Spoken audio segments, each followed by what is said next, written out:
Good afternoon, US. Good evening, UK. I hope everyone's well tonight. And tonight I've got a very special guest, Karen Besant. How are you doing? I'm very well, and thank you, for this honor to be on here. I can't believe it's taken me so long to speak to you Oh, because I've well, known about you for absolutely ages. You were so well known because of a certain pub down south, well, Jamaica I Inn. don't know. I like to hide. But no, it's just that pub. Like most people, like for people in the US, most people in the UK know of it. Um, Why it's such a big draw, isn't it? It's been such an honor for 8 years next month, not only to um, be with the paranormal team, Wow. and to me, it's the research and the history, and every year you find out something new, and it's the most amazing study. That's Yeah. the honor, is to study the paranormal reports, the people that go there, and I'm a terrible people watcher. I love it. Oh, I do as well. Yeah. Do you actually save up the evidence from different people as well? Oh my God, huge data bank. I would say 80%, unfortunately, because I'm so obsessed, is in my head. But we do a thing on the public nights called a smuggler's board. And Oh, if on the breaks, if people have any incidences or strange things, they write it down and it all goes onto a huge spreadsheet. But also interviewing staff. I interviewed a lady that was born there in 1955, a lady that worked there from 1959 to 69. And recently I had the plans. I was allowed a copy of the 1970s upgrade. So now we know exactly where the former stairs were, and where the old bathrooms used to be, and the extra bedroom that a lot of people don't know about. So yeah, it's wow. That's fascinating. absolutely awesome. I just love that place. It is stunning, isn't it? It It's really is. it's such an enigma, but it fascinates me as a paranormal skeptical investigator now, why there are continuing reports. And you know, why is it haunted? And that's the thing. It's just a joy to be involved with. Yeah, that's right. But you've met Richard Felix, though, haven't you? Oh yes, yeah, Yeah, he's obviously, yeah. But you've got the same tape theory as well, haven't you? You've heard the version well, of that one as like you well. say, the Jamaica Inn's built of granite. Granite contains silica, and we know Yeah, silica is that's used for it. tape. So, what I wonder is that, oh, there's not 20 ghosts, etc., but is it sort of a place where, Bob the ghost is walking past one day, and, oh, I'll come and stay here for a few days, and suddenly someone encounters this ghost and it becomes part of the inn's ghosts? Who knows? Yeah, that's it. It's just also intriguing. So, where did this fascination come from then? What was your first like paranormal experience? Well, like a lot of people, growing up, there were some weird things happened in my house, but we didn't tend to talk about it in the 1960s and 70s. No, you didn't. And when I was 30, I was lucky enough to become a tenant of a pub in the centre of Bristol that was over 300 years old. The cellar, most likely medieval, and it was haunted by a woman. And when I say haunted, it was really haunted, and it took me 6 months to venture outside my room after I used to lock up. But it was a fascinating thing to, you'd turn the kitchen light off, you'd walk back upstairs, and there were very long Georgian windows. You see the light back on. It didn't like men. A regular would say, "Oh, a lady's walked into the gents with a long black dress." You go and look, no one there. Um, there used to be a taxman who was a regular that sometimes would look after my pub. If I wanted to go out, he would lock up. It would open a bar door. wide, and that was on a stiff hook. It would take the money out of the till and lay it around and things like that. So just so he would run outside and wait for his taxi outside the pub. Love it. One Really love day it. I let the cleaner in and I had a good night the night before because it was a fantastic social life in those days. And my keys got thrown against the wall. And in typical Bristolian fashion, I just said, I ain't getting up yet. And I put the quilt over my head. But you do get used to it. You get used to your invisible flatmate. You do. Yeah, But I learned definitely. early on that I had to keep my bedroom door open. If I didn't do that, it would kick the door. Wow. That's amazing. Yeah. So when you're encountering like your first experiences, you're at school then, were you?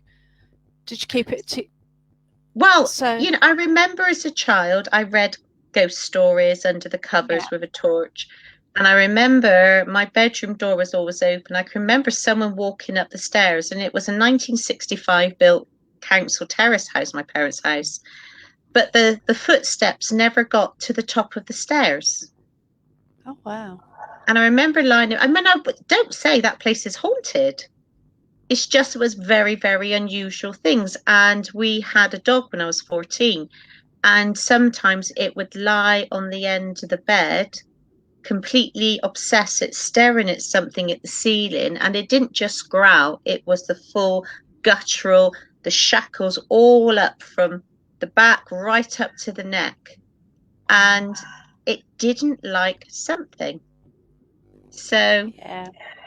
but again, we ushered all this under the carpet. So Uh, when most haunted start and you had opportunity to go on a public night, and I thought, oh my God, I didn't realize you could do this. And being very green and naive, I set up my own team. And then you get to the stage where you stay in this ignorant bliss, or you actually think, well, I'm going to try and learn if I can. And I was very lucky. So the likes of Kev Kerr and other people took me under their wing and said, that's not an orb.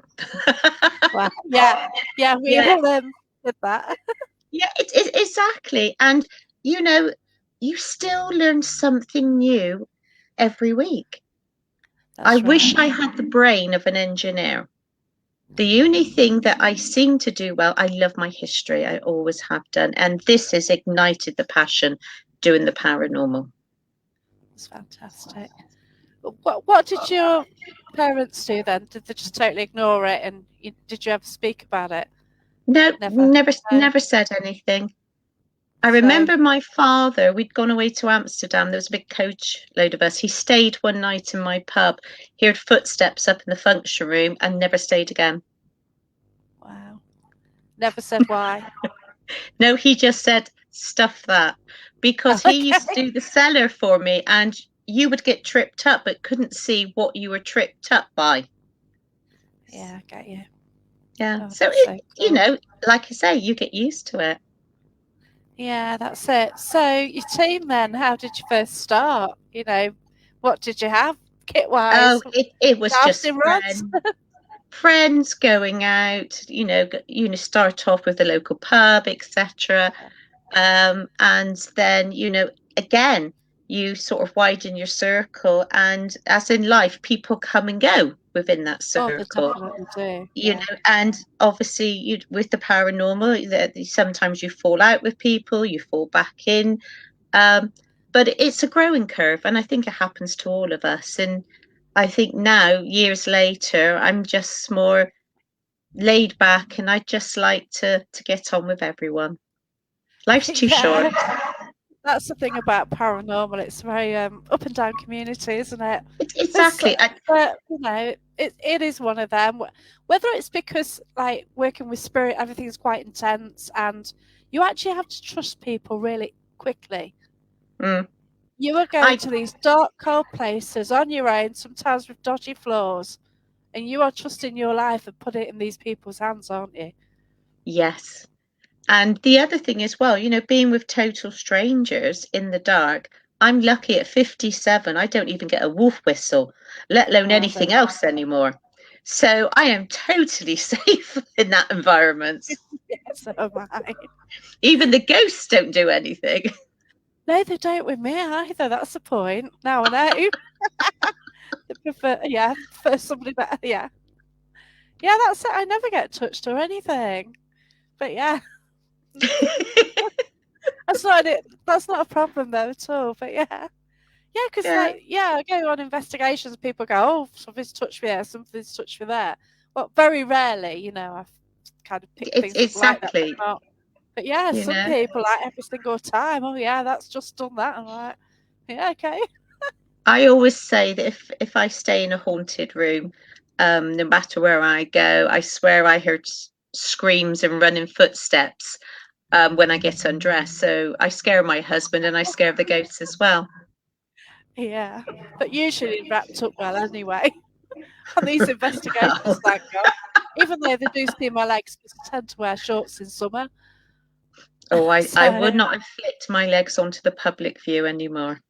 oh God, I've got no problem. I have no shame. I don't care. I don't have to look at them, do I? I'm wearing them. Oh, bless. Oh dear, it's gone wrong already. Sound like not being touched is a bad thing. Oh dear, it's going disastrous, isn't it? Yeah, okay. So, God, so Jamaica in, I thought it'd be a bit messy. So, for the people out in the US who are watching this, can you tell a little a bit of the history of the Jamaica Inn, please? Yeah, I'll do a condensed one. So, Yeah, we now know a lot more factual historic information. So, in 1760, a man called John Broad, he may have been a sea captain, but we're not 100% sure, with a secret handshake, so no written agreement, which was very strange. He was allowed to hedge in 20 acres of land on Bodmin Moor in Cornwall. And the owner was a man called James Scarwin from Northamptonshire. So that intrigues me. What was the connection? There must have been a friendship or a business arrangement. And he was allowed to build a small dwelling house. Now, the dwelling house is the Jamaica Inn as you look face on to it, up to the chimneys. And recently, I think the museum might be an original barn that was built the same time. That's a theory. And yeah, I'm hoping to creep around our lovely new owners, the coaching group, to have some Dendrowood dating. yeah. So you never know. He also was a tenant of a dry clay works because Cornwall had this amazing clay for making porcelain. So he had money, which again, we don't know about the smuggling or anything, but we do know it's 1778 when it actually became an inn called Jamaica Inn, that the trade, was before with Bodmin Moor, there was just a Roman track that went past, and it was no hamlet, it was in the middle of nowhere, and John Broad called this Bold Venture, and it became the hamlet of Boventure, which I think is such a lovely term Yeah. of endearment. So when they put a toll road in, and you had to pay going up to Bodmin and back down by Palmer's Bridge, then you had coach trade and horses. So they extended the side gables to make it longer and put in a tack and stable block. But there's a beautiful white building opposite the Jamaica Inn, and that was the original forge. And Okay. if you go into the Jamaica Inn in the upper restaurant, you'll see one of the huge bellows. So there must have been a very good blacksmith trade there right from the beginning.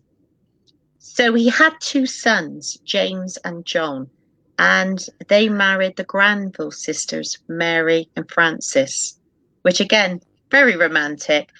But unfortunately, like a lot of men in the pub trade, shall we say, they didn't tend to live long. So John Broad Sr. passed away in 1801. His son James, who was running the inn at that time with his wife Mary, passed away in 1803. He was only in his early 40s.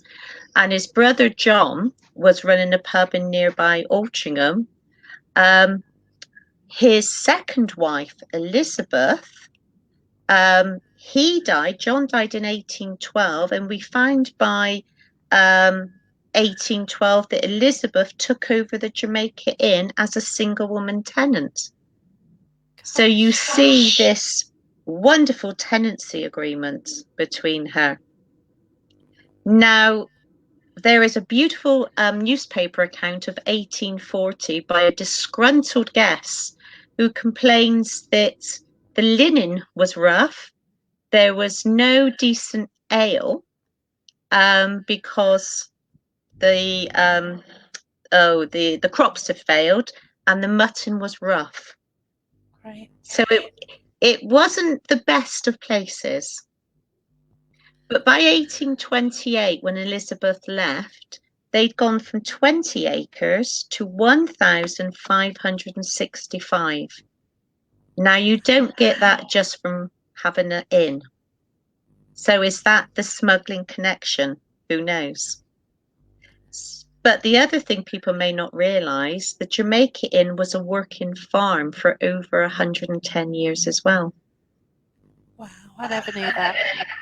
So I have beautiful accounts of auctions of livestock around about 1870, 1880, and it carried on with various owners. And you find that when a new tenant came in, they would have a tenancy of 99 years or 2.5 lifetimes. That's how it was termed. Yeah. Oh, So gosh. you build up this wonderful local families like the Chegwins, the Dunns, etc. And when James Dunn took over in 1834, a lovely lady called Mary Downing sued him to recognise their illegitimate child, Thomas Dunn Downing, and I have the baptism. Unfortunately, Thomas's wife, Annabella, gave birth the same year. And that may be why recently I found a year later in 1835, she had a fight with the lockkeeper of Palmer's Bridge down the bottom of the hill. So she may have been a very angry woman and she would be justified. Gosh, yeah, definitely. So we wonder if Mary, the crying woman and the crying baby, is based on Mary Downing and her son. Wow, So interesting. then we go to the 1880s and it becomes a temperance inn. The temperance movement was huge. So that meant no alcohol on the premises till 1950, when after 4 attempts they got their license back to sell spirits. Wow. That, and well, it's all this stuff you never actually realise, isn't it? And Totally. again, it's things like the Daphne du Maurier. Most people think on her first visit in 1930, when her and her friend got lost on the moor, they think that was the time she had the idea to write the famous book Jamaica Inn, but it wasn't. It was the following year in 1931 in November, and the vicar of Altrincham, and I know his name now, Charles Tricklet, came and had afternoon tea in the dining room of the Jamaica Inn, which is now the main bar. And he regaled her with stories of smuggling and wreckers, inspiring her to write the book that turned into the film with Charles Norton and Maureen O'Hara and put the Jamaica Inn on the map. Wow. Otherwise, no one would know of this old smuggling pub. Well, no, that's it. Because it's like, sorry about sound, everyone. There's so many pubs about, aren't there? There's so many historical pubs, but there's just something, yeah. The book as well, that That sort of set it Exactly. on the map, doesn't it? But it's all those little gems of information you find in old newspaper cuttings. So when you go upstairs in the old part of the inn and you turn left, directly to your right is a square window. And we were always told that during the smuggling times, a candle would be lit to let you know if the custom men were about. But Like just it. recently, I found out another story why a candle would go in. One of the landladies was having an affair with the farmer, so she would put a lit candle in the window if the landlord was away. That's What a brilliant. great idea. It's interesting, isn't it? Um, but how many were some of these facts actually found out through investigations, and then you checked up on Um, it afterwards, or did you no, get the facts first? so we get lots of information, but until I have historical proof, then even, as we say, what haunts the inn, we cannot prove 100%, like Jack, the man that was lured onto the moor, that in the 1980 was the sailor and then gradually became a smuggler. So as the stories change, a Yeah, sailor would make sense because a sailor would come ashore, he would have a bag of coin, and that's the best way to rob someone to take their money. yeah. But It's who just he is, if his name's right, we don't know. What we do know, this entity or poltergeist or whatever is very naughty, very mischievous, and I want to be him when I die. Because when awesome. he grabs someone's right buttock on command, and he's done it 3 times last year when they were at another part of the inn and they couldn't hear what we were saying. Yeah, I evidence like cannot. that. Yeah, I've seen that happen once. At it was a newbie who was a complete skeptic, and it was at Draco. So we were like right at some crossroads basically, Mm. and they got like people to stand at the four down the 4 bits of tunnel, and this guy was a skeptic. So his friend said, "Go on, give him a punch," and yeah, he'd gone all the way back down, and he couldn't hear, and yeah, he got came running back. Something had like hit him. So yeah, and I just love it when things like that happen. But it is, and it makes you question your skepticism with Yeah. it. And just a few weeks ago, Nick, we have a night porter now, so he has to be around the main bar and reception all night. So about 1 in the morning, he said it was really weird. He said he walks around with just a few lights on, not a problem. But by 1 o'clock, he said this feeling of uncomfortableness came over him. And he was in the upper restaurant and he heard glasses clinking together. So he went up to the bar and there's a rack of about 7 or 8 pint glasses, just those only. And they were just going back and forth, hitting each other. The others were perfectly still. And I said, "What did you do?" He said, "Well, I just walked away and decided to clean elsewhere." Yeah. So was he a complete skeptic then when he went into this job? Just doing he another job, isn't he? just Really? he just sort of keeps away from everything, and a lot of the staff, because years ago there used to be a lovely lady, she was in charge of housekeeping, so when we had a public night and we'd see her in the morning, she would get quite cross. She said, "Oh, they're going to start again now," because apparently in room 3 they would clean the room, clean the mirrors, but she always had to go back because tiny handprints would be all over the mirror just to annoy her, she said. That's awesome. Well, it's not for her, but yeah. Yeah. Oh, I just love things like that. But did she talk to them as well?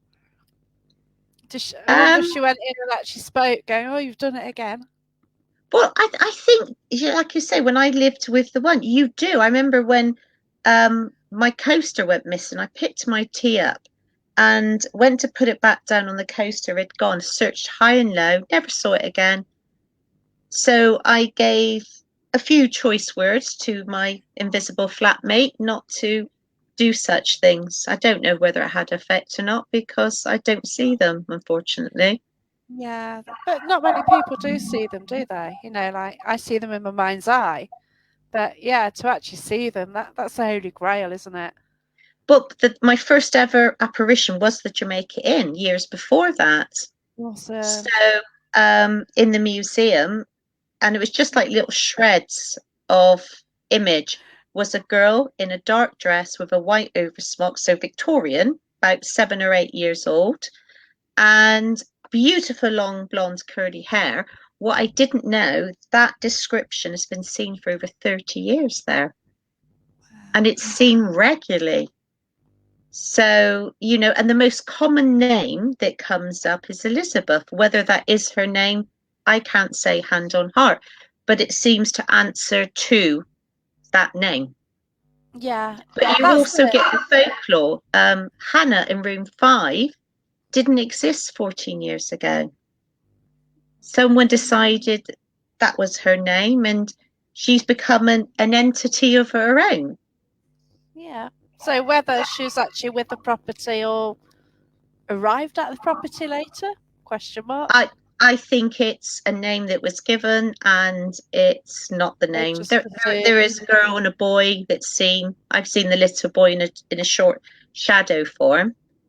Um, but it's what fascinates me by collecting the data, and I think as whether as a team or whoever you are, if you are lucky enough to look after a venue, I think you have a moral responsibility to collect, interview, to try and find out as much information as you can. Definitely. My education growing up was terrible, but sometimes you are lucky, and the wonderful Helen Bennett, who's a researcher, started me off with the Jamaica Inn with names of landlords and tips how to research. But without her, we wouldn't know so much that we do now. Did you like history at school? As my best subject. How sad is that? No, that's good.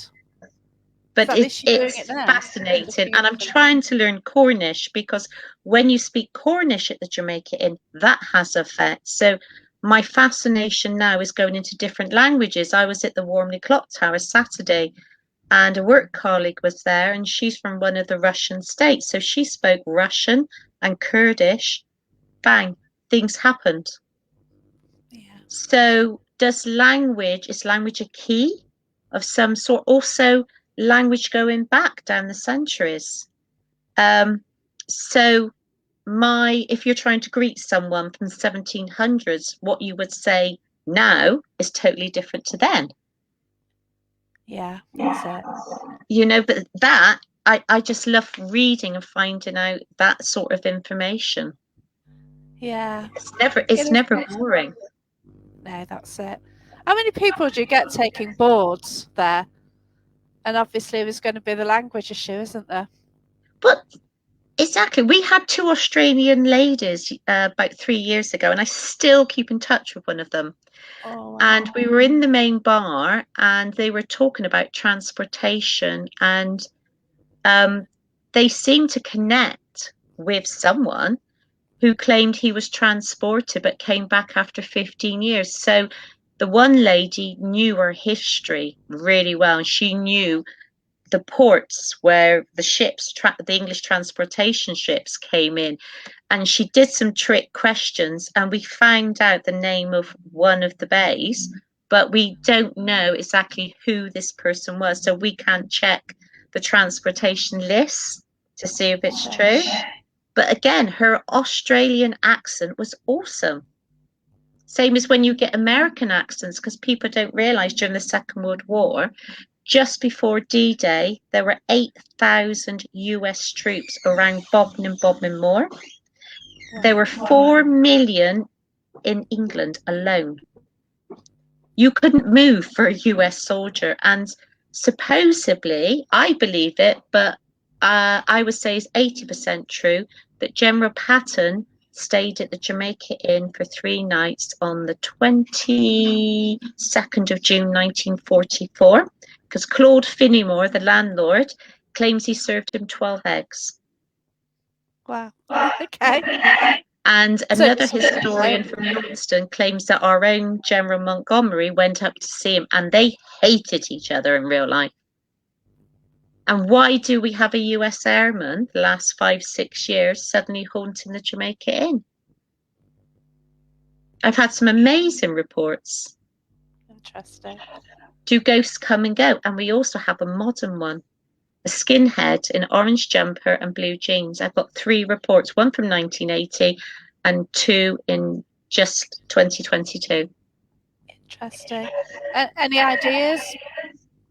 No idea yet. Yeah, because people Needs will go more missing on the moors, investigation. won't they?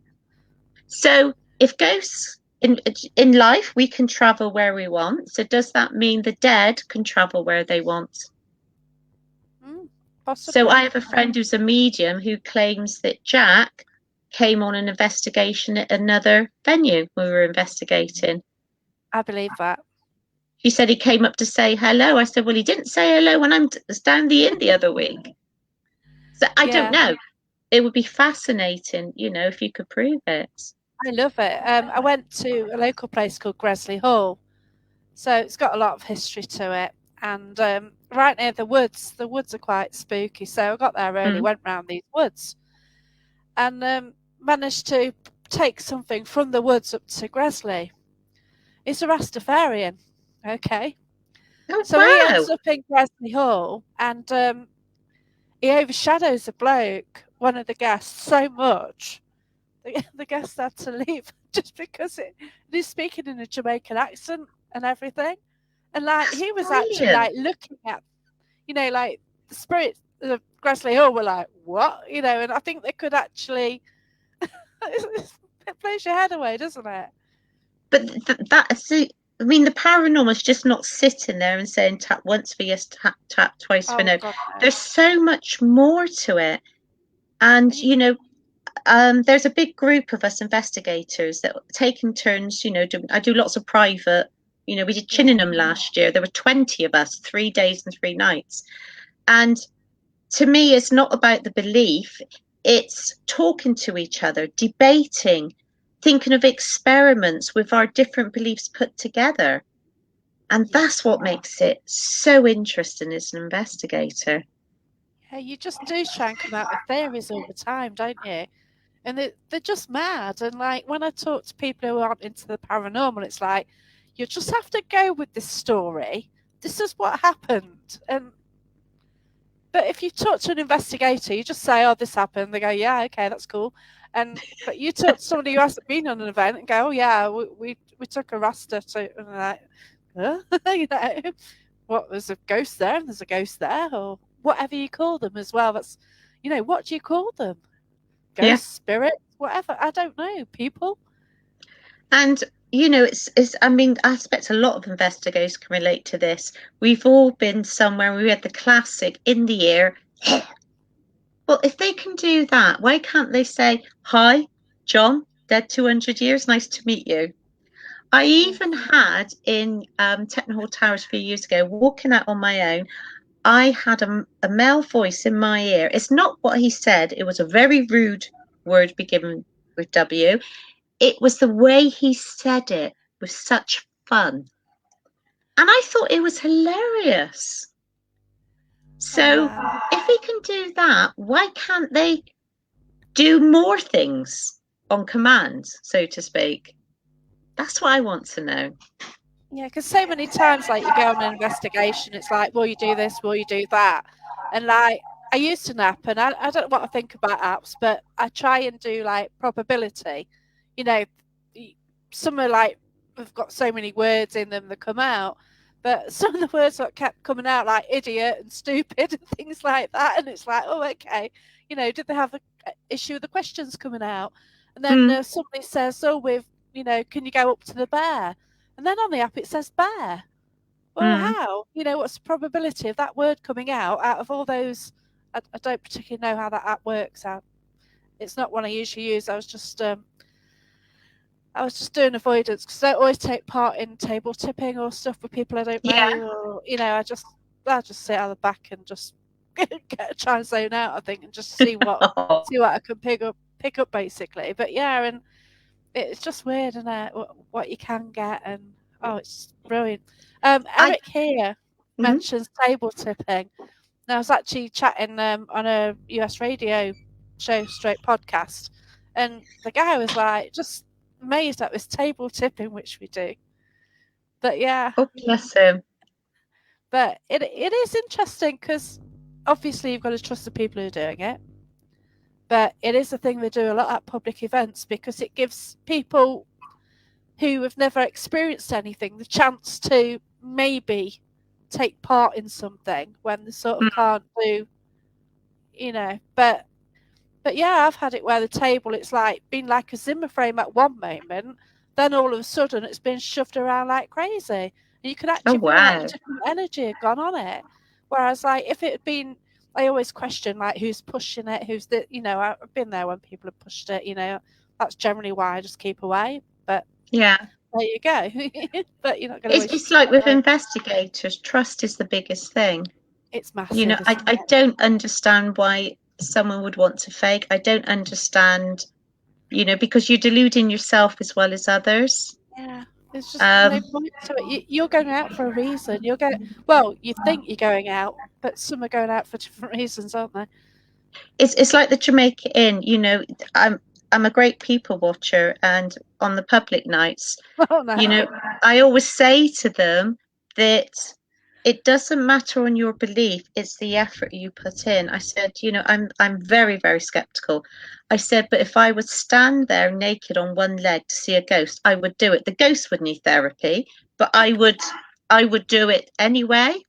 Yeah. And the type of people that will get nothing because they give out that sort of, well, come on Well, then. they've got their arms crossed already, haven't they? Yeah, and they expect things to happen. As we say, some nights you'll get nothing, and I mean nothing. The first night we came back after COVID, we thought, oh my God, it's going to be amazing. It was flat. And myself and Lisa were in one of the haunted rooms, room 3. We just got into bed, footsteps down the corridor without the motion activated light on, tapping in the room. And Lisa said, you can stop that, blink, blink, because you've had all night and we're going to bed. Lovely. And it just shows the fun. They're not there to entertain. If they want to interact, the choice is theirs. I Of was speaking course. to the manager today. There are paranormal residents. It's up to them. You know, Definitely. Yeah. sometimes they might not like anyone or like people. It's their choice. Yeah. I'm sure they stand back. You got a group of people in a place, and that you just know that the stand back thinking, oh, what we got tonight then. I'm sure they have Perfect the discussion. example. 2018, Rachel Haywood from the team wrote where there was a private paranormal hire. She was in the bar. I was sat next to her, looking the wrong way, of course. And there's a big table next to the main fire, and we always call it Jack's Corner. And she happened to look up to her right, and it totally blew her away. There was a man sat in one of our chairs. So how would a ghost know and see a chair in real time, which confuses me? He was dressed in breeches, boots, white frilly shirt, black beard, black curly hair, no hat. He had his elbow on the table and his hand up like that. But she said it was the expression between amusement and, oh God, here we Here we go. go. Yeah. But that image, I had a lady tap me on the shoulder in 2018, earlier that year. She was walking up the stairs 2016, looked to her right outside room 5. She described exactly the same image. And then the lovely medium from Haunted Britain Investigates, they allowed me to go round. He described the same person stood outside room 5. So that's 3 separate verifications of this man, sometimes with a hat, sometimes without. Is it Jack? Is it James Broad? We cannot say. Yeah. But whoever it is, he has a sense of humour. It's lovely though, isn't it? When mediums, and different mediums get the same information. It's great. Like the other day, I came out with a first name and a surname, and I was like, oh, God knows, and like people are doubting rods and they're getting confirmation. But then in the conversation, I threw something wrong in.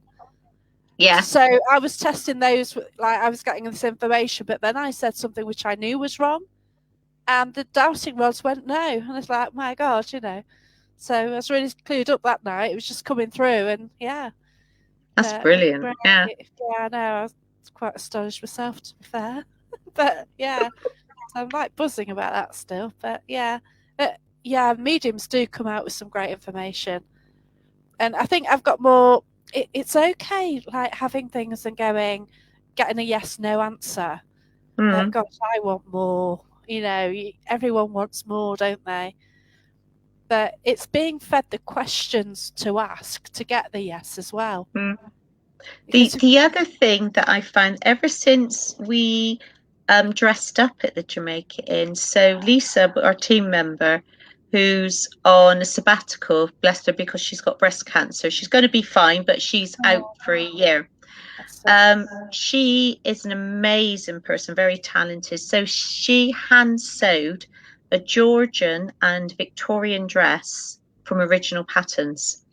And since those dresses, I wore the Victorian one, she had the Georgian, it seems to have ramped up things. So last May, a friend of mine, Russet, who owns Bath Theatrical Costume Hire, she came to Woodchester and we did a giant Singapore experiment. So everyone, Chris Howley, was dressed up in different period costumes from the Spring Park era right through to the Second World War. So Kev Kerr had on a real army uniform from the Second World War time. Alan had a Royal Navy uniform, and it was an amazing experiment. And we all really enjoyed it. Had some weird things happen. But to me, that is something that I want to do more. But to have the guests, or we did it recently at a private investigation. Again, it had a fantastic result. So perhaps we need to do more that sort of thing as investigators. Language, clothing, historical knowledge. And it's not about being clever. It's just doing a tiny bit of research. That's it. That's brilliant. So, what's your scariest encounter at Jamaica Inn then? Oh, so one of the first times I stayed overnight before I was associated with the paranormal there, I was in room 5 and I was with my friend Tracy, and the bathroom door used to have a sort of like a little catch. And I know Richard Felix, when he stayed there in 2004, had the same thing. Something was pressing the catch, even though the windows were shut, so it's not a breeze. We just got into bed, we had that, and then there were clear footsteps going from my side of the bed, walking round to Tracy's, but not on carpet, on floorboards. It wasn't man, it was more feminine. It was lighter footsteps. So I was really tired. And I remember Tracy kept poking me. She said, "Don't you go to sleep. It's just walk round to my side." And I remember saying, "Oh, I'll talk to it in the morning." But I was in the manager's flat a few years after. We'd just done an event and heard footsteps come up the stairs. Again, not on thick carpet, on the actual floorboards. And the manager's flat door didn't lock. So I'm led in bed and I'm thinking, what's a guest doing out at 3:30 in the morning? It came up and it was pacing outside the door. And I thought, I don't know who's going to be more shocked, me or a guest seeing me in my pajamas. So I thought I'll keep an eye out. And then suddenly the footsteps were walking around my bed as loud as anything. So as any very serious paranormal investigator, I put the quilt over my head because that stops anything happening to you, and went to sleep. I've done that, yeah. I've got an EDI, and I'd got an issue with something. Something had followed me home, and it'd been giving me a bit of grief. And I went upstairs and put my EDI on the bed, and something tapped. It's like, oh shit! So that was it. Like, yeah, go to bed. But it's weird, now I love it if those sort of things happen. It doesn't bother me. Yeah, I don't generally get an issue, but yeah, that was a bit too close. Yeah, but oh, it's awesome. So what other places have you been to? Been to Woodchester then, and Oh, you've been to some crikey. amazing places. I love doing the private hire. Again, the German in me, I like to organise. So we do a lot of places down in Cornwall, Pengenna, St Benet's Abbey. We did Chinningham. That was a challenge because organising that for 3 days and 3 nights. We recently went to North Wales. And stayed at a lodge owned by one of the guitarists from Thin Lizzy, ever such a nice chap, Dave. And we investigated nearby there. So Warmly Clock Tower, I advise that. I love that. It's close to me. It's 1746. And it's an interesting place. When I first started doing it for 3 years secretly, hardly anything happens. Whether we encourage it or whether you bring them alive, I don't know. But it's a beautiful little charity place, and it's cheap to hire. That's good. And all the proceeds keep the doors open for community use. And I love when the paranormal can do good like that. I'm also a consultant for Visit Somerset, so I advise on haunted locations. And I like, if a venue wants to come out into our paranormal world, that they go into it with their eyes open, warts and all. Yeah, so as an definitely. investigator, I know what we want from a venue, but also to make the venue understand the goods and the bad about the paranormal, how it can affect the business, protect your heritage, your history. And I'm also one of the founder members of the UK Paranormal Society. So that was 3 years before it went live last year. So it's a new charity, and obviously my interest is the heritage.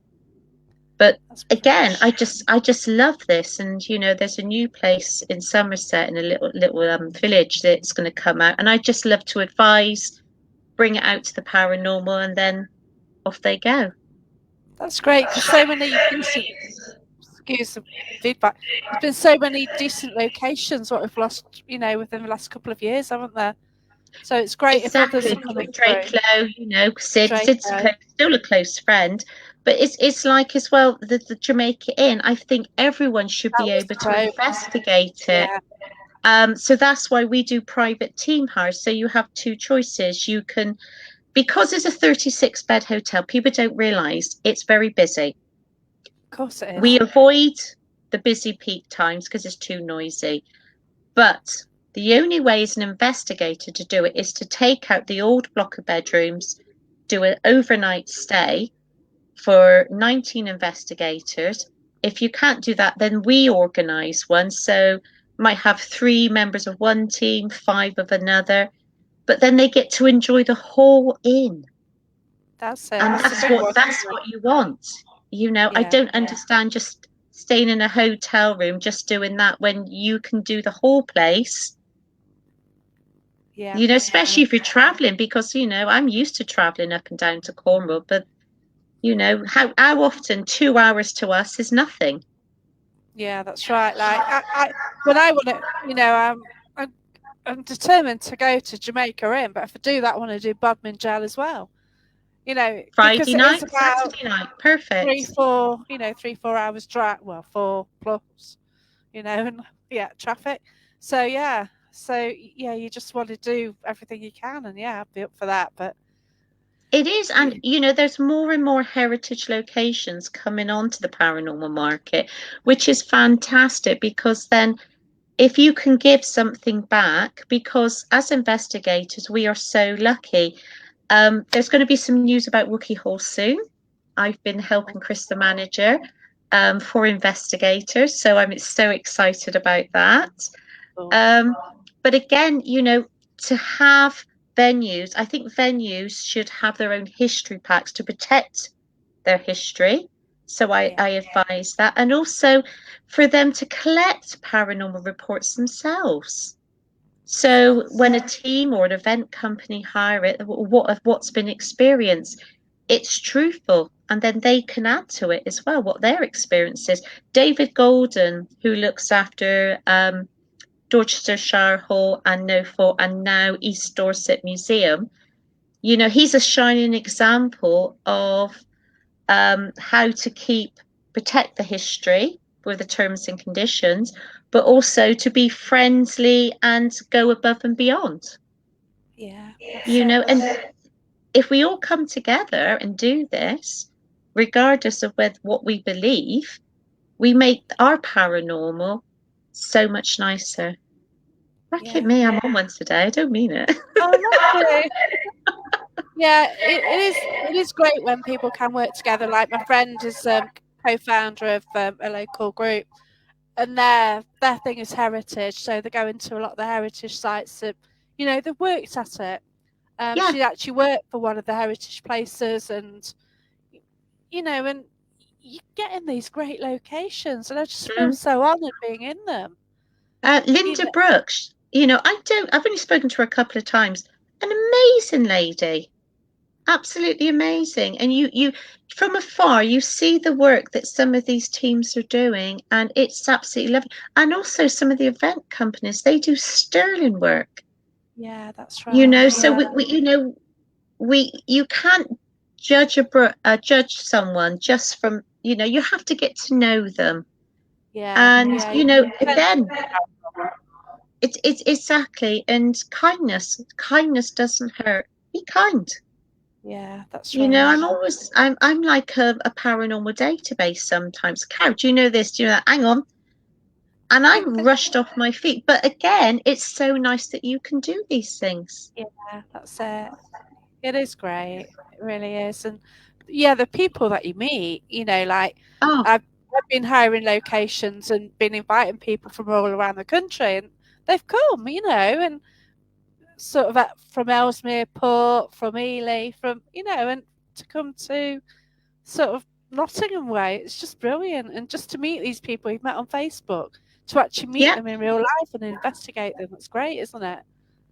And you find that in our paranormal community, you're friends with people you would never be friends with outside of it Definitely. Yeah, because you that's have right. that common connection. And we are all weird because we love what we do.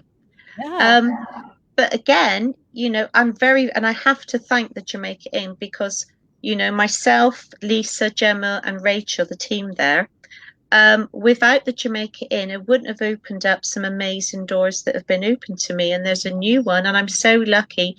There's a place in Bristol where next month we're starting a 2-year private study. So we're going to Wow. go about every 2 or 3 months to study, to document.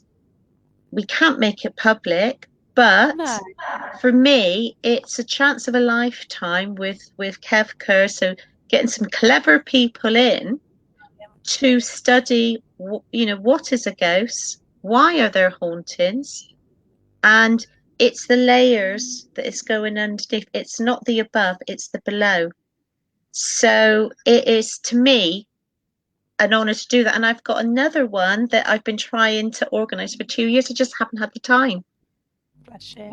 But it's how lucky are we to have the trust that these locations give us. I was at the old vicarage because I look after the old vicarage in Bridgewater, and in between Christmas and New Year, the owner gave me her keys. 6 of us had the whole hotel to ourselves.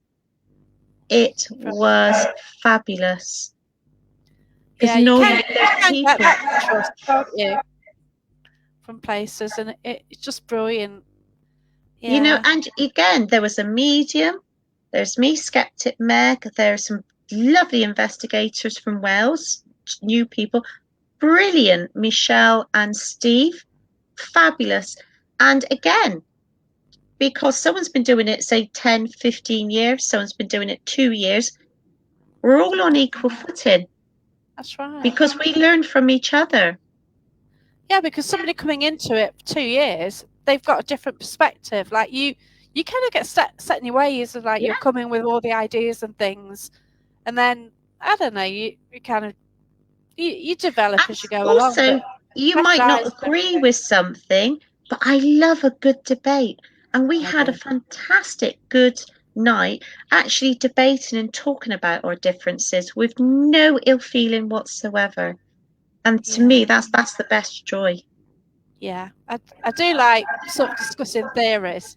It's just brilliant, isn't it? And we don't know. We Oh, don't know the answer, so we just go for it. And you've got your own ideas, and and yeah. I like a clever person that can explain things to me in what I call council estate layman's terms. Oh yeah, I don't do technical. I can't be bothered. Yeah, I'm rubbish at that. Yeah, Yeah. but yeah, just say it as it is, and there you go. You know, don't beat about the bush, so to speak. But yeah, I yeah, I do like things like straight, and that's it. But yeah, it's just a wonderful thing to do, isn't it? You know, So and so just like with the Jamaica Inn in Launceston, there's the Causley Trust. And recently, last October, I wrote and I've never done it before. I would never have attempted this 2 years ago. I wrote a ghost walk with the history, because Launceston has fabulous history. And there's hand drawn in quartering in the town square, and one of the Ching family was ate by cannibals. So gosh, you find these fabulous stories, but there's one thing I've got to tell you this. I love this. So James Broad, the son of the first owner, when people were selling things, they would sign an affidavit and it would go in the newspaper. And I think England's the only place that has this totally weird class system of ours. We like to give ourselves titles. Oh no, I'm not working class, I'm middle class. yeah, And in 1798, James Broad, yeoman of the Jamaica Inn, witnessed by three dignitaries of the town of Launceston, said that he suffered greatly with pains in his bowels and stomach, and Mr. Ching, chemist of Launceston, who devised worm lozenges, he partaked of one worm lozenge, and the following day he excised worms of various lengths from a few inches to 7 feet. And he's felt so much better since. nice, lovely. But I chatted to my mum. She's 95 next month. She was brought up on a farm in the Sudetenland. She said we all had worms. Ugh, In the nice. 1920s and 1930s, yeah. Mm. I never knew that. I really didn't. There you go. Oh God, you learn new things then. Yeah, nice. So I didn't know if it happened in the US, but it happened in the UK apparently. God, no. We all did. Oh So no. someone invented a lozenge. Mr. Ching was very famous as a chemist, and I have a token that was minted by him with his image on the token. Wow. How sad am I? It's incredible though. It's brilliant. It really is. Yeah, the history is so fascinating. It, It is. but it grows, it evolves, and then you find other places. It's like um, our hooded figure, not a monk, most likely a pilgrim. They So always people, assume it's a monk, don't they? exactly. I So we like that. we sit on some reports because we don't want to influence Mm. people to say things that are mistaken identity. So in room 4 in the alcove, we had 2 reports from mediums over a case of 2 years of a hooded figure just standing there. And describing it was just hood over. They couldn't see the face, but it wasn't monk garments. That was made very clear. Then a year or so later, the night manager at the time was in the cellar, which is behind the bar, and he was knelt on the floor, stacking bottles. One came out from a shelf landed perfectly in front of him. He looked to itself and he said, the only way I can describe it was Gandalf stood there with a white beard. Wow. So we joked and made fun of him. Then, a year ago, one of the young servers in the lower restaurant saw the same figure stood by the fireplace. And then a few weeks ago, a woman in room 34, which is a modern extension, only 4 or 5 years old, woke up to see a man with she had a grey sort of hood and a long white beard leaning over the bed looking intently at her husband. Mad. But Cornwall is famous for the pilgrim trail that it has, and about 5 miles down from Jamaica Inn is a village called Temple, and it was founded by the Knights Templar. So Yeah. is this a pilgrim? Is this someone else? I don't know. The Knights Templar thing itself is amazing. There's so many places where people think have links to that as well. It, St. Benet's outside Bodmin, it was founded by the Order of St. John, and there's a ghostly nun in room 5 and 6. wow, brilliant. I just love it. It's just fascinating. But you know, how you remember the history as well. I told you I'm weird. No, but it's brilliant. It's like Richard Phoenix, he'll come out with this, that, and like, Oh, and like, I couldn't do that. I could I listen can't to him remember for that. Oh, hours, yeah, absolute hours. yeah, And the most yeah, exciting thing, I've got a friend that owns a studio in Bristol, and the Stable Block has had the same public videos, about 7 minutes long, for over 20 something years. And the CEO of the coaching has commissioned the Q Studios to do a new one. And we're doing a documentary, we're doing a paranormal themed, we're going to do some media filming. So it gets the correct history out there. yeah. And it's such an honor to be put in this position with all this research. So watch this space for the next few months. I'm trying to hide behind the camera, but they Oh, said I have to be on the video, so I'll sound like Farmer George, which is good because it sounds Cornish anyway. But Cornish is a lot slower. I reckon it's Bristolian. oh, bless you. Eric, asking, how long during the off season can some stay at the Jamaica Inn? As long as you want. There you go. There are people that come down and stay for a couple of weeks.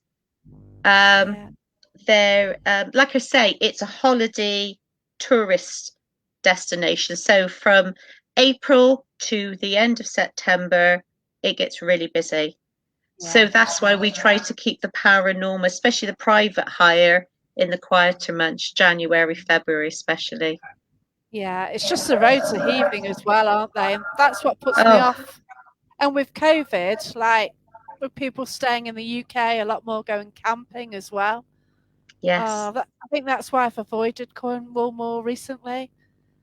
I've gone But up to Scotland. it's such I mean, I fall in love with the county. Oh, Bodmin it's Moor. When you beautiful. think you come down on this A30 by Brown Willie and you see Jamaica Inn in the distance. Now that's 915 feet above sea level.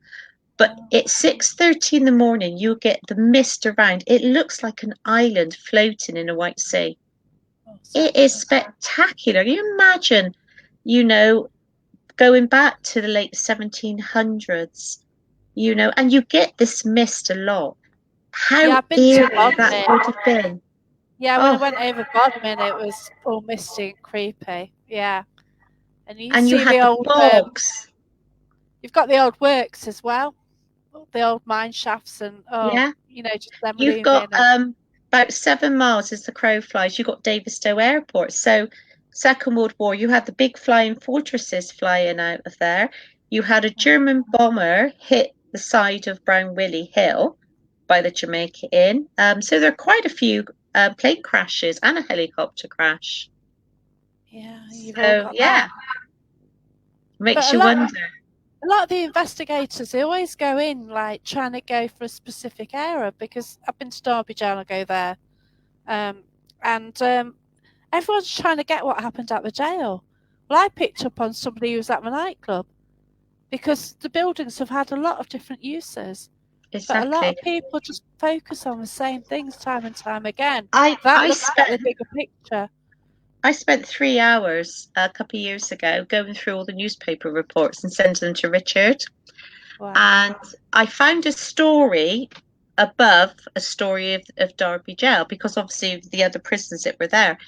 And it was of a dragoon who just married his wife.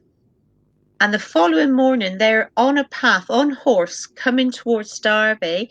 He got out his knife, not his sword, his knife, slit his throat, and committed suicide in front of her. 24 hours married. Jesus. And the She had newspapers an were, effect on her. yeah, but the newspapers were quite graphic. And what I didn't know from Derby Girl, they had chain gangs. They took the prisoners out, shackled them behind a coach, especially during the Napoleonic Wars. And there's Wow. one where they got out of their shackles behind the coach. They robbed one of the chaps looking after him, and they found the prisoners in a nearby inn getting drunk. Gosh. Those are the stories I like, not the main things, the Yeah, the stories that are hidden. quirky. Yeah. Yeah, I think I was at jail one night and I picked up a like white cut horse drawn carriage and it was kind of white and yeah, but whether that was modern or you don't know what era you're picking up on sometimes, do But you? you've got a friary just around the corner from it as Yeah, well. that's right. Yeah, it's So, well, you've got the other prison as well, so yeah, you've yeah, got so much going on. And it's well, it's it's, it's Derby's supposed to be mega fascinating. haunted as well. You've just got so much happening, so many interesting buildings, haven't you? We do you remember when we had that break between COVID where you had, I think it was like 4 or 5 weeks Freedom, yeah. where we were allowed to go out, and myself and Sarah stayed at Derby Jail a Sunday Wow. night. So we made the mistake of not bringing a sleeping bag or anything. So I just put a blanket down and I fell asleep next to the skeleton. Oh yeah, But it was lovely, just the two of us investigating that awesome jail. that's right. To get it, the silence and everything, and Oh, the bed's not very comfy, is it? no. Well, I didn't even attempt because I probably would have broken it with my weight. So, yeah, I I slept on the sit on stone it. floor. Yeah, I But wouldn't. we did hear a woman's voice very Oh, softly oh, twice during there. Yeah. oh, that's brilliant.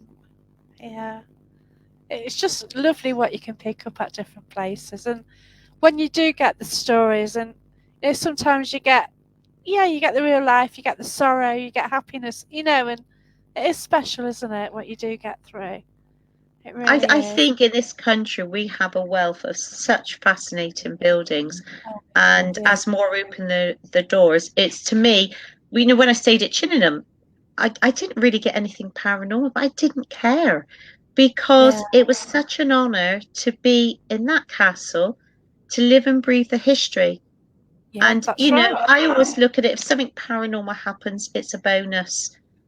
But to me, it's better than lying on a beach. Not that I would Yeah, expose my body on a beach now, but it's so long since I've been to a beach. Well, to lie on, yeah, yeah, certainly not in no, I the might UK get though. harpooned, so I stay away. Oh yeah, I can float well as well. I naturally like floating. Yeah, got buoyancy aids. There you go. Yeah, I yeah, know. but there you go. Uh, we're not only human spirits, but animals too, like horses and all other kinds. And yeah, you do get reports of all sorts of animals, don't you? We've got a dog at the Jamaica Inn. It's like an Irish wolfhound, but smaller. But round about 1870 to 1890, a lot of men came to the inn and would hire hunting dogs Yeah, because shooting was very popular. yeah, of course it was. You've got So the I've laws. seen an advert in the Victorian newspaper for that. But recently, a chap came out of room 4 on a public night and he saw a cat. Now, there is a black cat that wanders from across the road, but he never comes inside the inn. Interesting. So perhaps we have a cat. We'll have to see if we get more reports. Yeah. Rachel Hayward, excellent to see you promoting the positives of paranormal.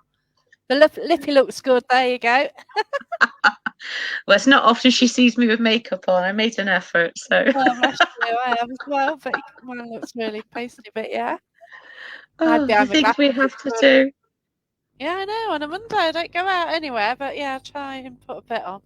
Yeah, so I don't look as rough as yeah. There you go. But yeah, it's just it's really fascinating. It's fascinating location that you're at, and you've got some events lined up as well, haven't you? There, Yeah, have you sold out of them we yet? Because there's Richard, isn't there? Richard we've got Richard Estep. Estep on the Yeah. 11th of February. Um, there's Any still tickets there? spaces. Yeah. Yeah, there's still Okay. spaces. So excited because he's still in the middle of, obviously with COVID, he hasn't been back, but he said, I still got to finish the Jamaica Inn book, but every time he thinks, right, I'll get on with it, he said, you come up with new things. Bless So, him. Yeah. so he keeps holding on because the history keeps changing. Yeah. But his wife Laura, they just love the place, and they of course as well they love Bob and Gel. Yeah. But they're over.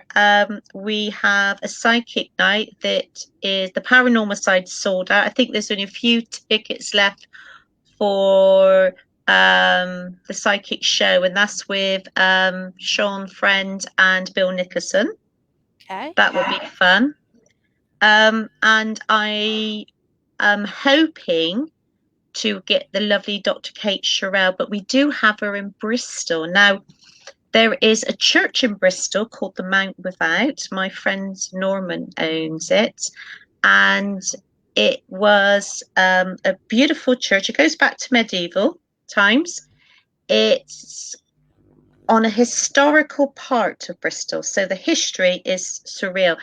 Now, when he took it on, there was no roof. There was a fire in 2011. It had a direct hit during the Second World War. There were 300 people in the crypt sheltering. They all survived. They rebuilt the roofs. Amazing. They built things to last in those days. Oh, it's different. Now, Yeah. the nave was replaced, like a lot of churches, around about the late 1700s, but he had to lower the crypt.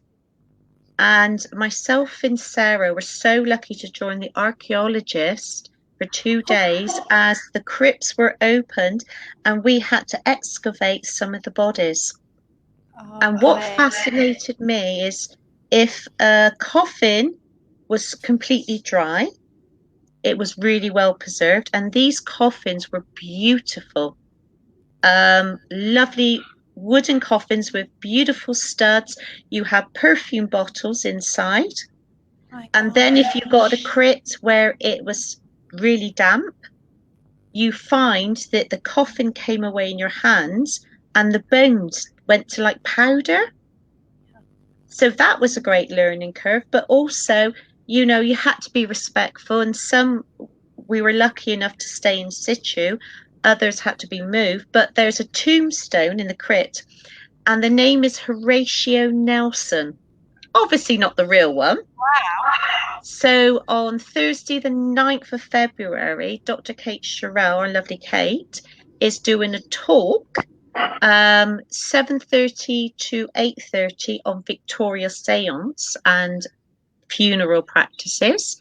Then at 9:30 to 1:30 for just £25, we are doing a Victorian paranormal investigation. And you can't get better than the expert herself, who has done a doctorate in it. Yeah. Oh, that's so Now, I've investigated this church secretly, and it's the first time it's going to be access to the public to investigate. wow. But because there's human remains, we have to be very respectful, and because it was a church, very ethical. But this is wow, and it's in Bristol. So lucky. Local for you, yeah. Yeah. That's great. So there's loads going on, and it's nice to help other people. Yeah, it does sound wonderful, to get into a place which hasn't been done before, the church as well. It's a whole different And sort of thing, isn't it? The stairs are so small. I can just about get my backside up them. Oh God, no. But there The was supposed to facts. have been a church on the site, a Saxon church before. Now the hill going up is where, the top of the hill is where they hung people before they built Bristol New Gaol. And the last hanging, I think, was 1804 of two women. So they would have been put in a cart and they would have gone past up that hill to the boundary of Bristol and Gloucestershire to be hung. Bit of useless information. Well, no, because like there were massive events, weren't they? Like in Nottingham, there's the National Justice Museum, an old court, and they hung them on the steps. They got everyone watching, but to put people and hang them on a hill, probably a I've lot of been people like watching that one, weren't because that was the entertainment of the day, wasn't it? Yeah, I've been involved with researching and half finished documentary of a lovely Bristol boy, just turned 18 when he was hung on the 12th of April, 1821. He was the first one to be hung on top of the gates of the Bristol of Gaul, and the gates are still there, though they've put new buildings behind. And is one of favourites of Richard Felix, actually. Yeah. So he was 17. There was a girl called Eliza Balsam, and so say they were going out with each other. And on a January day, 8 o'clock at night, so bear in mind it was pitch black, he saw her cross the brook with another boy. And supposedly, though he always denied it, he threw a stone and it hit her temple. She fell back. She got home, she had a headache. Her mother put a bread poultice on there. But after 7 days, she walked, it must have been about 8 miles, to Bristol Infirmary. And there was a Dr. Richard Smith. Now it shows the difference in the class system. He was a surgeon. He also was a former body snatcher, so he would steal corpses from graves. He insisted she stayed in, and he decided to perform a trepanning, so where they drill a hole in the skull to release the pressure. Now, her skull cap is in a school in Nambia, Africa, and we've interviewed the professor there, and he examined it and he said it was the trepanning that killed her. Oh But my. this Dr. Richard Smith, after the trepanning, she died. They arrested John. He was in the trial was in the Star Inn pub in Bedminster in Bristol, and Dr. Smith had taken her head. So her mother supposedly buried just the body, not knowing. He had taken the flesh off. He had her skull in his pocket. John was found guilty, and he was hung a few days after his 18th birthday. His father wrote and begged to have the body because of the Murder Act of 1752. He was going to be worked up. So he died on the Friday. Now imagine the body. By the Monday, Dr. Smith, with 70 people present, did the first autopsy. The following day, the students did it, and they were like pulling the muscles, to make the fingers move. They shaved his head. He took the skin off the poor lad's back, had it tanned, and had the body then boiled up and turned it to the skeleton. A few years later, he had the Booker's skin, where it gives you everything about the trial. Now, that Booker's skin is about 1,000 yards from where he was hung in a museum in Bristol. Richard's seen that, hasn't he? Richard Yes. Phoenix. Yeah, he's Yeah, because mentioned that. Yeah. that's right, he's been interviewed for that. So, Yeah. 2011, a lovely lady was researching her history and found out about John Horwood, went to the university because they had the skeleton in a cabinet in a cupboard.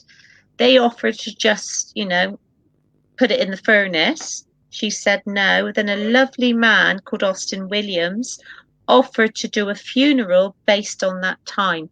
So it had to be a black coffin. They weren't allowed to say certain prayers because he was a convict. So 170 years to the day he was hung, his body was lowered in his father's grave. And she said to me before she died, Mary, she said, I've got him buried. You've got to get a pardon for him. And Wow. that's my next thing to work on. Because now, if you notice, there's more petitions to have like the witches in Scotland Yeah. pardons and things like that. Wow. So, yeah. And the cabinet is in Kingswood Museum, and also the rope where they hung him, part of the rope, because they used to cut the rope up and sell it. And there were over For old rope, isn't it? Yeah. between 10 and 15,000 people watched him hang. So, you have history around us constantly. Right. Yeah. I know. Just people don't realise what they're walking on at all. Exactly, yeah. It's only when I went to a ghost hunt at school round the corner, public event, that they said that the land my house is built on is an old Saxon graveyard. Wow, We've actually got a Saxon cross here as well. So amazing. there's a church near me as well. So yeah, it makes sense. But you never think about that, do you? Go on YouTube and listen to the Lord's Prayer in Saxon. You will because it's Germanic, you will recognize some words we use in our language today. Oh wow, yeah. Oh, It's crazy. yeah, I'll check that out. But yeah, it's the whole history thing's fascinating, and like you don't know, like near here as well, they found like Roman villa in a Mm, field. One of the best Roman villas have found. With the tile floor and everything. I've got the doghouse living now, but you just don't know what's under your feet. Like people knew of the existence of these buildings, but after time, when the families die and everything like that, people just forget about it, don't they? And there's just so much we don't I know. It's I'm very fascinating. thankful for watching every episode of Time Team I because used to love that. exactly the difference between a Norman and medieval arch, of course. But it taught you to look at a building and think, right, that's got a Georgian frontage. But if you look to the side, it's a much older building. Yeah. And there's a charity, I forgot the name of it, that is sole purpose is to inform about the different building um, things, how they built medieval houses. And there's something about the width of an oak plank would tell you the date of that building. Silly things like Fascinating. that. And Yeah. I want to know this. Yeah. It's all stuff what's generally been forgotten about. The craftsmen have died, like my churchyard, again, I mention it again. Like they moved I don't know what happened, but all the gravestones are lined up either side the path. But these Oh, gravestones are actually inscribed by two different people, and they've got yeah, the names on it. And they had stories like one of the people had died by the Times coach. Now, to yeah, them, it meant something. To us, it's like, what's that? What is it? Coach and horses delivering mail? We don't yeah. know what it is, but to them, it was so significant. It was written, and It's the words they wrote, and the way they mm, wrote it as well. Oh, it's just the it's like paper is so beautiful. Kate has an amazing collection of Victorian morning jewellery, with the hair. Oh, wow. I never knew that thing existed. And I look at auction sites because I like buying the odd thing. She's got me now. I sent her a link the other day. Oh, look at that Victorian morning jewellery. And, death photography. You meet someone, they expand your mind to their interest, then you meet someone else that does the same thing. And that is being in the paranormal, That's right. and it's a fantastic education. I can't recommend it enough.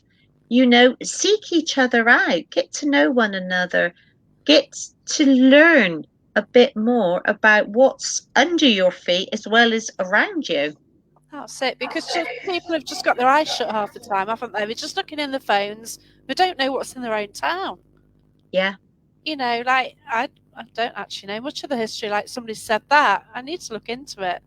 I even like when I was at school, there's an author of the local town who wrote about the history, I know his name. I just need to get to a library, don't I? And I'm filled. libraries are a I great have. place for information. I must have about 25 books, but there's a mention of the Jamaica Inn. So I've bought all these, and the researching. I mean, there was this lady who was born there in 1955. Her father was Mr. Grouse. He was an ex Coldstream Guards, prisoner of war in the Second World War. His first wife died a clot in the brain, dropped down dead.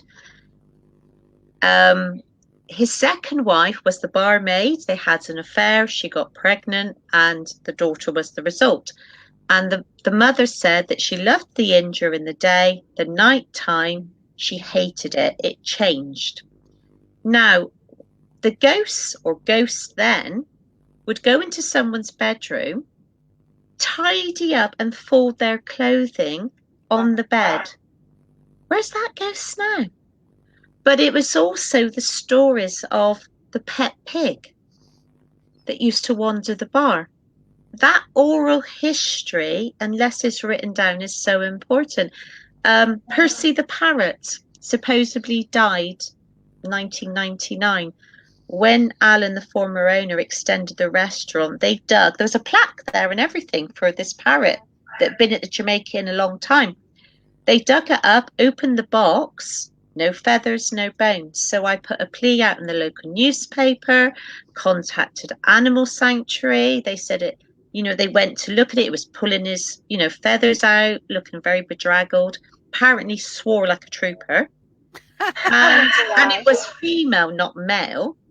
And then one day I put another plea on some Facebook, old Cornwall, one of those sites. Lady come back. She said he didn't die. He was taken in by a family and lived another few years. So Percy the parrot faked his death. Amazing, isn't it? It's just fantastic what you do find out. It's the joy of it. That's But it. everything I have belongs to the Jamaica Inn because the next generation will have that information, and that is your your legacy, so to speak. And it's not just me. There's a load of us that all put together and do this work. Yeah, it's lovely. It's really amazing what you do. I've got seen investigations where clothes are folded or bag moved in old hotels. But yeah, that's in the US, isn't it, Eric? But yeah, it's just fascinating what you've uncovered, and yeah. But you're just so lucky, and it's just the luck of the draw. That's all it is. I count my lucky stars every day. Oh wow, yeah. To do, the job you love, it's brilliant, isn't it? It really is. In such a location, but yeah. But thank you so much for the conversation. Oh, It's been wonderful. thank you so much for listening Time to has me gone garble so along. quickly. Oh no, not at all. No, it's interesting. It really is. It gives more to the name. Like everyone in the UK knows what Jamaica Inn is, but what do they know about the history? Some of the characters. Yeah, it's just so fascinating. But yeah, thank you everyone for watching, and look after yourselves. Oh, so Eric wants to move to the UK soon. Oh, bless him. Weather's dodgy, mate, but go down Cornwall. It's warmer down there. But yeah, it is a fascinating, whole of UK. It is fascinating. You have got the history, and yeah, it's just. I think people take it for granted too much, don't they? I'm lucky I'm going to the Talbot Hotel, famous for Queen Mary, next Wow. Monday and staying there. And I'm meeting the lovely Lorian the next day. So Lovely. Yeah, I met yeah, her a few months ago with Haunted Auckland. Mark she's came over an to say amazing thank you. person, so She's so talented. lovely and bubbly. Yeah, yeah, she's great. Yeah, it's so great to meet her a few weeks ago. Again, I forgot the first time I met her. Terrible. You meet so many people and they go, "Oh, we met you before." Oh, okay. Terrible. I'm Oh, horrendous. bless you. I can't help it. I'm just the way I am, aren't I? But hey ho, on that note, anyway, thanks everybody. Thank you so much for your time. And if you want any tickets, if you want to contact you, how do they get tickets? So Jamaica Inn, contact the main number or email them, inquiry@jamaicainn.co.uk. If it's the Mount Without, just contact. You'll find, if you look online, the Mount Without, you'll find an email or contact number. Yeah, I think I shared it onto Paranormal Path. I think I saw you share it earlier, so I think I've shared it Yeah. onto my group Thank somewhere. you. But Kate, yeah. she's not only she clever, she's such a funny speaker as well. It won't be boring. Yeah, I think she's doing the Parafest. Yes, yes, Parameet, yeah. yes. I'm staying in the hotel on the Friday with Rachel Hayward, and we're doing the Parameet on the Saturday daytime. Oh, I'm in the hotel Saturday night. But hey, but yeah, I don't live too far. Well, I do, about an hour. But yeah. All right then. So thanks everybody, and goodbye. Thank you. Bye.